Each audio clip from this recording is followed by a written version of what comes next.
you write down? I wrote sober. Sober. Which I'll explain. But family was the first thing I wrote, or the second thing I wrote, but the first thing I wanted to say was, it's incredible, man, because I was in there last night. My special came out yesterday, and I was in the club last night. I just dropped in real quick to say hi to Tony, and Ari was around for his last night before he... Yeah, what is he doing? He's going on a walkabout? Some secret. He just sent me some text message. He said this weekend was perfect for my send-off from stand-up comedy. And I go, what does that mean, my send-off? What are you doing? He's fucking weirdo. He's going... He always has to fucking throw his life into a turmoil every couple of years. He's the weirdest man I've ever met. Oh, he's so weird. He's awesome, though. I love him. He's amazing. He's one of my best friends. He's a unique, very unique individual. That's a one of one. Yes. And he's done some stuff. He's a polarizing individual. Oh, without a doubt. Without a doubt. He took his shit on stage with a note inside of it during a Skankfest show. He shit on the plastic and then pulled out the note and read it. I remember that happening. Yeah, don't do that. I talked to him about it. Yeah. And he goes, I go, Ari, I love you. Why do you make it so hard for yourself? Right? And he goes, he got mad. We were sitting in the green room. It was just me and him, and he got mad. And he's sitting there. He goes, oh yeah, and censor jokes. And then I go, no, I'm not into censoring jokes. I'm saying you shouldn't bloody shit on a stage. And he kept going, and I look him in the eye. I go, Brian, you did the only thing I've ever seen shake Brian Holtzman. Or Ari, sorry. I go, Ari, you've done the only thing I've seen shake Brian Holtzman. I saw Brian after you did that, and Holtzman was like, I don't know. But that's what he wants. That's what Ari wants. Mission accomplished. Oh, my God. Yeah, he's like, he's the real deal. He's really fucking throws it all into the fire. He runs right into the wood chipper. Let's see. Yes. Yeah. He, But I like it, like he's thinking about, like, creatively, you hit, like, dips, and you don't know what to talk about anymore. And sometimes you need to go on a walkabout. Yeah, I think I see him, and I admire it greatly because it's so opposite of how I'm wired, but... Yeah, it's not me either. I don't dig it. But he goes, like, months at a time with nothing but, like, a burner phone. Yeah. No text message, no emails, no nothing. I said to him yesterday, I go, I'm going to miss you, dude. He's like, I'm going to miss you too. And I go, please stay in touch. He goes, I go, please stay in touch. He goes, I'll hit you up in a couple months with a number from another house. Yeah, he likes to do that. Yeah. But it works for him. Like, it's like he's not faking it. He genuinely enjoys doing it.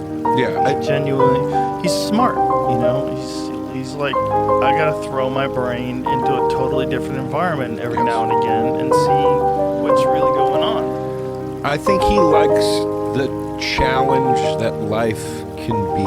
Like, I think he likes the idea of... He's one of those guys where if he says, that scares the shit out of me, he's first in line to do it. Like, it's all about, like, if you don't face it, what's the point, Right. So I think he creates these incredible... It's so funny, when you discuss what he's about to do with certain people, some people go, that's insane, what? And other people go, oh my God, I admire it so much. You know what I mean? Yeah. Like, it's sort of like the guy that killed the United Healthcare CEO. Depending upon your perspective, it was either so fucking awesome or, oh my God, they're going to start killing CEOs. Luigi Shafir. And he's so handsome. Yes, he is. The thing about Luigi, though, is Luigi picked the right person to kill. Not like meaning that guy. I mean healthcare executive. You're going to get the least amount of sympathy. Oh, yeah. You know what I mean? Not that individual one. Look, you shouldn't kill anybody. Right. I can't believe I have to say this, but don't go shooting people. I agree. But also, like, when you realize how, Ben Askren, I don't know who his healthcare provider was, but Ben Askren, he developed some kind of crazy pneumonia and then it became necrotic. So it like ate holes in his lungs. Okay. He's 40 years old. He's a former UFC fighter, former Bellator champion, elite athlete, fantastic wrestler. Had to get a double lung replacement surgery at 40. And insurance didn't want to cover it. It's insane. It's insane. What are you talking about? He's going to die. Like, he doesn't have lungs anymore. He was on a ventilator for months. He didn't have lungs anymore. I can't even fathom. I just had a bunch of water damage. My dishwasher leaked while I was away, and I had a bunch of water damage in my condo that I had to get obviously fixed. There was rotted wood and caught its mold and all this stuff. And my insurance company gave me sort of what I needed to cover it. You know what I mean? Yeah. And I was furious. I can't fucking imagine if you're in a situation like that where it's your health, or if it's your home, like with the people with the fires. Oh, yeah. I can't even imagine the fucking rage. Yeah. Like, it's undefinable. And they wouldn't cover. So that's such it. a weird game they're playing. Their business is pay you as little as possible and get you to give them money every month, so that maybe if something happens, they'll pay for it. Maybe, but maybe not. I have a friend. Maybe not.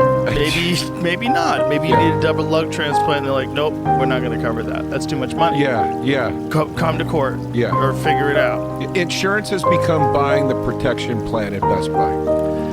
You know, where it's... But no, Best Buy's protection plan's way better. It's way better. If you buy like a new Samsung Galaxy phone, you buy the protection plan at Best Buy, and then it fucks up on you, they give you a fucking brand new one. They just have you fill out a little paperwork, you show your receipt, they shake your hand, thank you, you say thank you to them, and you leave. It's fucking great. Insurance gamble's the craziest gamble ever. I'm going to pay you every month, and hopefully you'll be kind enough to cover my insurance if something goes wrong. It is fucking wild. Dude, I have a friend who's a lawyer who has to often rep insurance companies in cases. Oh, my God. And I said to him, dude, with all due respect, I'm not coming at you. I go, how do you sleep at night? You know, it's a tough position to be in. And he goes, here's how I justify it. If I get the insurance company off or I save them some money, that does trickle down to the users with their premiums, making insurance continually as affordable as possible. He goes, the second I lose for my client, they turn around and fuck everybody even more. So he's like, that's the one little silver lining with it, like, I guess, you know? But that's a very sad... That's a weird silver lining. Yeah. That sounds like someone trying to cope. Doesn't it? It totally sounds like, I have to kill some people. There's an overpopulation problem, Joe DeRosa. So we're going to have to go around and kill people. That's what that sounds like to me. It's like what? It'll make it better for everybody else. There'll be less resources being depleted by the people we kill. Like, what? Do you think that there's... His is more job injury stuff. I know, it's so gaslighty. It's so gaslighty. If we fuck these people over, it'll be better for everybody else. Because then you could feed the demons. The demons will be appeased. God, you know, I never thought of it that way. And I had a feeling as I was saying it, you were going to flip it into a thing that was going to leave me disturbed, and it has.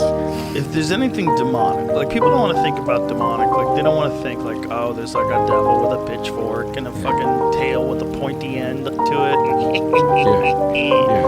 But like, what is demonic behavior? Like, if you know that someone's going to die, but you can deny them coverage because you just can make some sort of a subjective decision whether or not this person should get coverage, and then you know they're going to die, and they've been paying for insurance for years.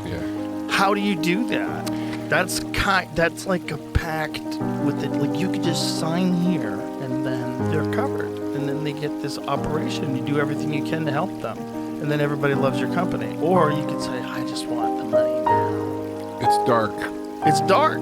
It's dark. It's just, there's no pitchforks, there's no brimstone, so you don't think, you don't think it's demonic. The thing that leaves me without hope, and I am not a very hope-filled individual. But the thing that leaves me with even less hope every day is I feel like the culture and people in all positions, you know, but yours is we're talking a very macro example of the thing.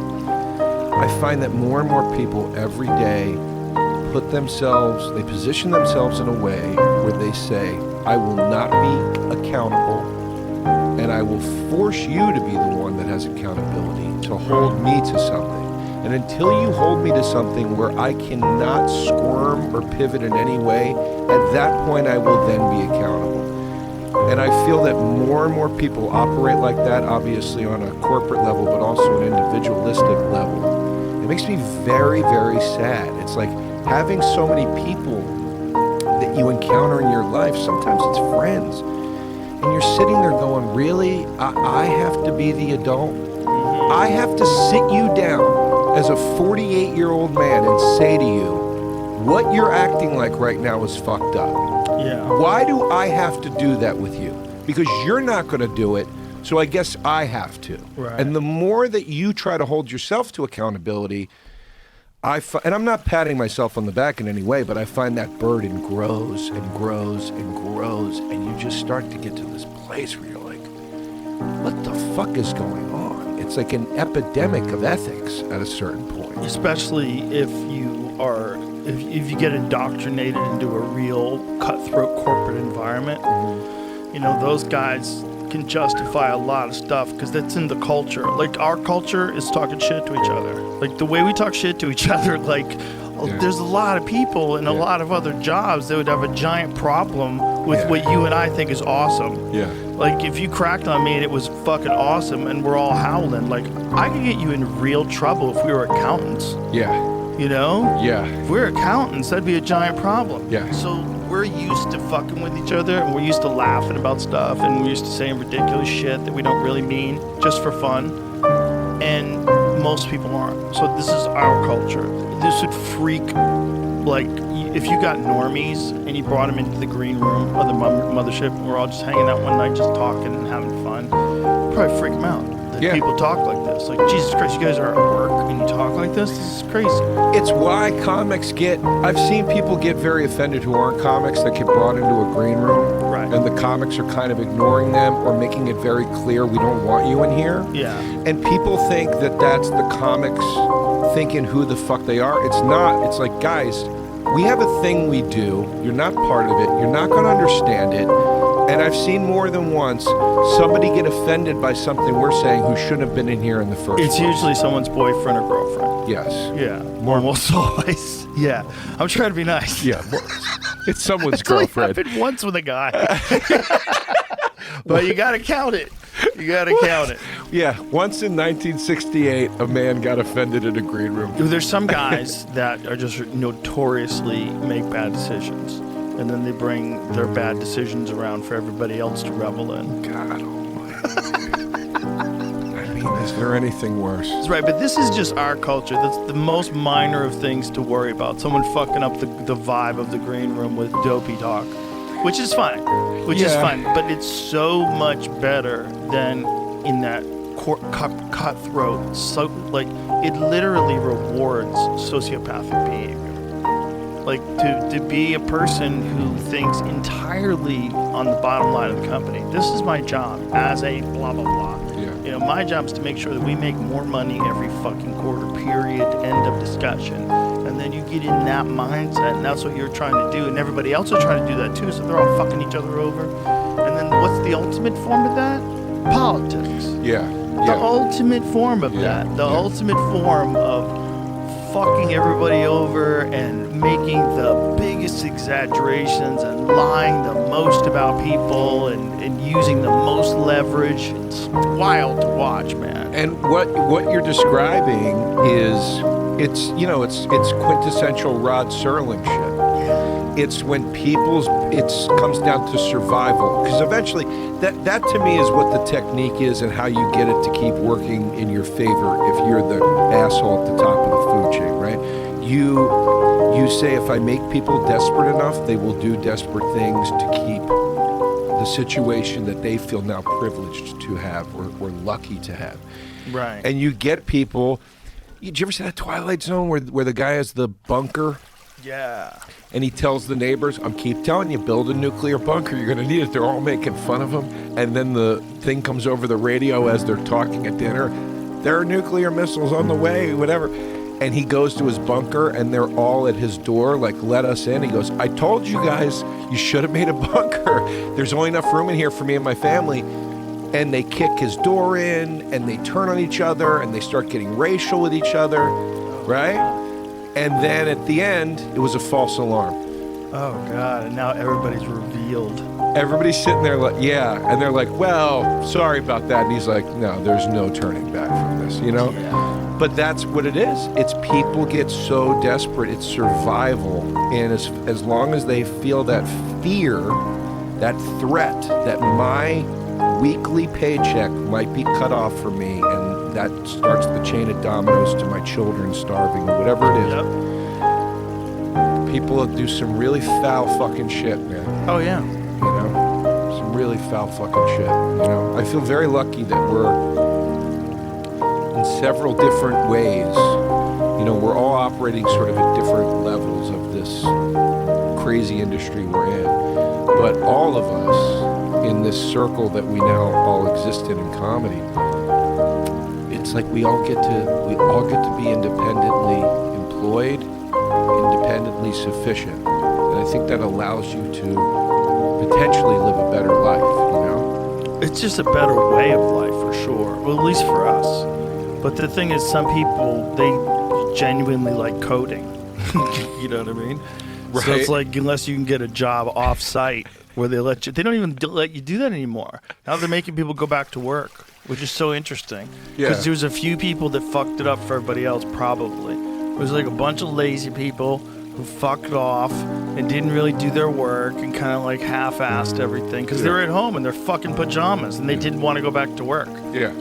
Yeah, there are guys out there that are like, I love being a janitor. What do you want me to do? I gotta go work somewhere. It's just people saying they don't want to go back to the office. That to me is the wild one. Like, everyone always had to work in an office. There was a reason. You go there, that's work. Right. When you're at home, you could be staring at your phone, you could be jerking off. How many reporters got caught jerking off? Like the Zoom calls. Insane. You can't just leave people alone. Insane. They'll pretend they're doing as good a job. They're not. They got to go to the office. That's why, like, all the people that are like super ambitious, like psycho Elon Musk type characters, you got to go to the fucking office. You know, dude. I have mixed feelings about the office thing because I worked in offices at one point. I understand somebody saying, dude, it was soul deadening. The overhead lights, the gray cubicles, whatever, right? Oh, I get it. So I get, like, I don't want to be in that environment, it sucks. But now you see offices, I talk about this in my act a little bit, it's like, now they make them fun. There's like ping pong tables and shit like that. I don't like that either. I think that creates the wrong vibe at work. That's severance. Yes, right? Yeah. It should be just soul deadening enough that you feel like I must work. Yes. But maybe not, I want to hang myself. God. You know? And I think all that beanbag chairs in the office shit is a fucking fishing lure. What did you do when you were an office worker? This episode is brought to you by the Farmer's Dog. I think we can all agree that eating highly processed food for every meal isn't optimal. So why is processed food the status quo for dog food? Because that's what kibble is, an ultra-processed food. But a healthy alternative exists, the Farmer's Dog. They make fresh food for dogs. And what does it look like?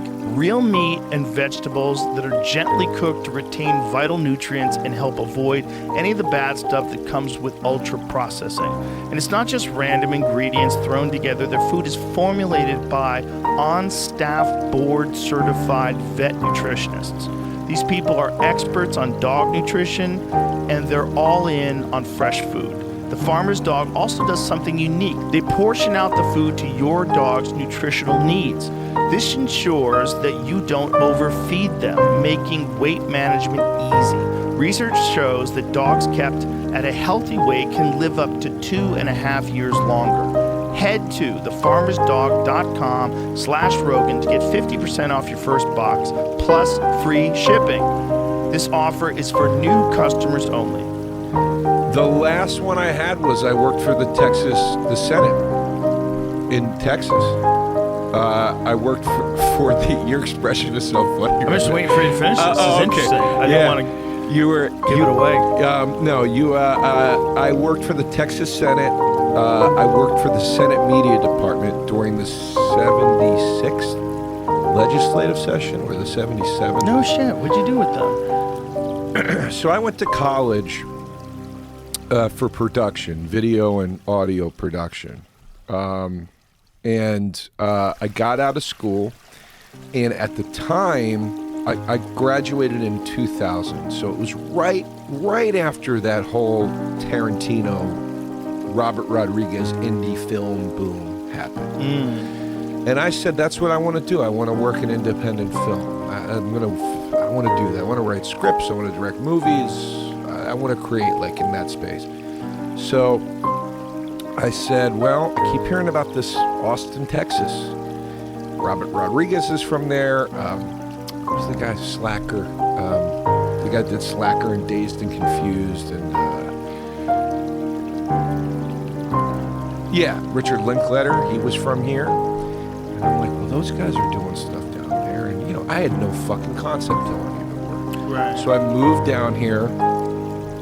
I met a few people that had the same interest. I was like, yeah, this is what I want to do. Immediately they were like, yeah, get in fucking line, buddy. Good luck. Right?